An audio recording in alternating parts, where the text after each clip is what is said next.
The sun sank low over the rolling fields of southern Pennsylvania, burning the sky in shades of crimson and gold, as if the heavens themselves had witnessed too much blood. Smoke lingered in the air. The ground was torn apart, and scattered across that sacred farmland lay thousands of young men who would never see another sunrise. 17-year-old Thomas Caldwell knelt in the dirt, trembling. In his hands was a letter he hadn't opened. He knew that if he did, he might not have the strength to stand again. The letter was from his mother. Thomas had grown up on a modest farm just outside Harrisburg. His father believed deeply in the Union not simply as a political structure, but as an idea.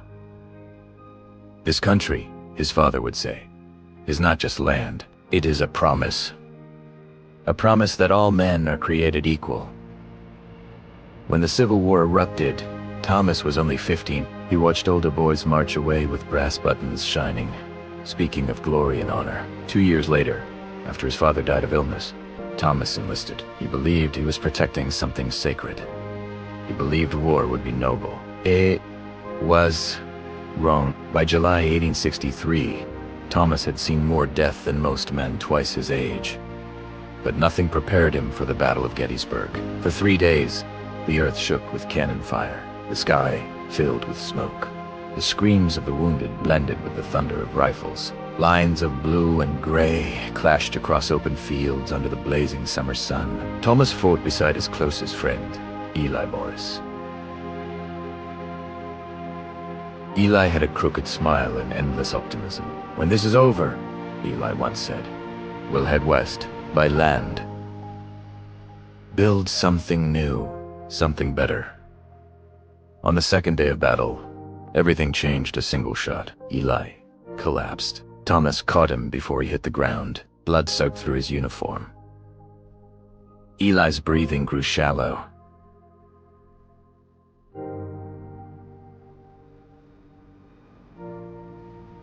"Tell them," Eli whispered. "Tell them it mattered." Then he was gone. Thomas didn't yet understand what it meant. On the third day, during the chaos of Pickett's charge, an explosion threw Thomas backward. Darkness swallowed him. When he awoke, the battlefield was eerily quiet. He lay beside a broken wooden fence. His head pounded. His shoulder burned, and a few feet away lay another soldier. Gray uniform. Confederate. The boy could not have been more than 8. Thomas instinctively reached for his rifle, but the Confederate soldier coughed weakly. "Water, please." Thomas froze. This was the enemy, the side responsible for so much bloodshed, and yet he looked no different from Eli, no different from himself. Thomas remembered his father's words, "All men are created equal." Slowly, he reached for his canteen. He lifted the wounded soldier's head and helped him drink. "My name is Daniel Reed," the young man whispered. "I didn't want this war. I just followed my brother."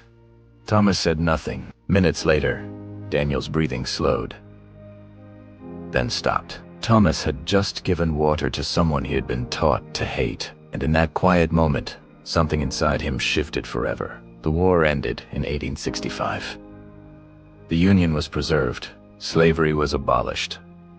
The nation survived, but Thomas did not feel victorious. He returned home to his mother, who embraced him tightly. She searched his eyes and saw what war had left behind. At night, Thomas woke in terror. Cannon fire echoed in his dreams. Eli's final words haunted him. Daniel's face lingered in his memory. One evening, he finally opened the letter from Gettysburg his mother had written. "Thomas, if you are ever forced to choose between hatred and humanity, choose humanity. A nation does not endure through victory alone. It endures through mercy." Thomas wept. He had chosen humanity, and perhaps that mattered more than he realized. The war may have ended, but America was deeply fractured. The South lay devastated. Reconstruction was not just political, it was personal. Thomas made a decision that shocked many in his town. He would go south. He would become a teacher. In a small Georgia community, he helped establish a school for children born into slavery. The classroom was little more than a wooden structure with rough benches. On the first day, Only 5 students arrived. They were quiet, afraid. Education, for them, was an act of bravery. Not everyone approved. One night, masked men burned the schoolhouse to the ground. Thomas stood before the ashes at dawn. He did not leave. Instead, he gathered the children beneath a large oak tree and resumed lessons. A young boy asked him, "Sir, why do you stay?" "They hate you." Thomas smiled gently. "Because someone once told me it matters."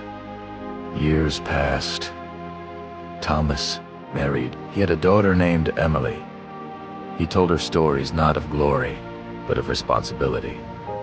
One evening, Emily asked him, "Did you kill men in the war?" Thomas said. "I fought for something larger than myself," he answered. "But what I am most proud of is what I chose afterward." He believed America's future would not be determined by its wars, but by its willingness to heal. Education became his battlefield. Compassion became his weapon. In 1913, on the 50th anniversary of the Battle of Gettysburg, surviving veterans from both sides gathered once more on those fields. Old men in blue shook hands with old men in gray. Thomas, now 70, walked slowly across the grass where he had once knelt in blood. The land was peaceful. Children played nearby. The air felt lighter. Thomas closed his eyes and imagined Eli standing beside him. He imagined Daniel. The enemy, the boy who had only followed his brother. And he understood, at last, what Eli meant. It mattered. The sacrifice, the choice, the mercy, all of it mattered. Near the end of his life, Thomas wrote one final letter to his grandson. When you are told that strength means domination, remember peace. The greatest strength is restraint. When you are told that enemies deserve nothing, remember peace and hatred is easy. Humanity is harder. I once gave water to a dying enemy. I rebuilt a school that hatred tried to destroy. If this nation is to endure, it will not be because of its weapons. It will endure because ordinary people choose decency when it is hardest. And that choice always matters. Thomas Caldwell died peacefully on his farm, but his words endured. His grandson carried that letter into the First World War, and when faced with his own impossible decisions, he remembered. It mattered. Today, when the sun sets over Gettysburg, it touches fields that were once soaked in blood. Grass grows where soldiers fell. Families walk where armies once charged. The land is quiet, but if you stand there long enough, you might feel something in the wind. A reminder that a nation is not merely borders and flags.